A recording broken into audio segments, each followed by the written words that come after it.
మాట్లాడుతున్నారు. ఇప్పుడు లైవ్ చూద్దాం. అక్కడ ఉన్న ఇష్యూలు ఉంటాయి. ఎప్పుడు ఇష్యూలు లేకుంటే లైఫ్ ఏముంటుంది?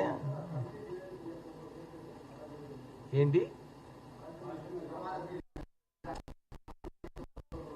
సిగాజీ ఇండస్ట్రీస్ చెప్తుండ్రా?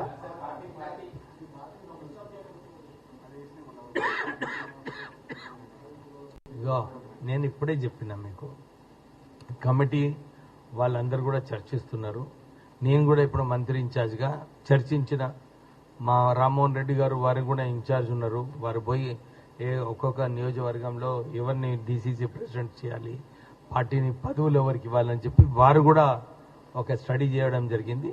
నేను ఆల్రెడీ మాట్లాడిన ఎమ్మెల్యే గారితో, శ్రీనివాస్ గారితో, వాళ్ళ ఇద్దరి మధ్యన కూడా ఒక అనుకూలమైన వాతావరణం క్రియేట్ చేయడానికి ట్రై చేస్తున్నాను. షార్ట్లీ అయిపోతుంది అది. సో దెర్ ఇస్ నో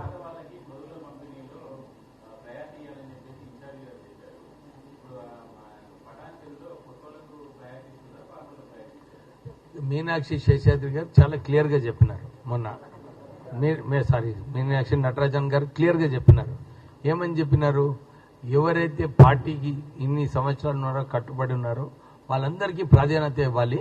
ఎవరైతే తర్వాత వచ్చి కాంట్రిబ్యూట్ చేసినారో అసెంబ్లీ ఎలక్షన్స్ లో, పార్లమెంట్ ఎలక్షన్ లో కొందరిని వారిని కూడా చూసుకునే బాధ్యత మంత్రి ఇన్ఛార్జెస్ ఉందని చెప్పి వారు స్పష్టంగా చెప్పడం జరిగింది.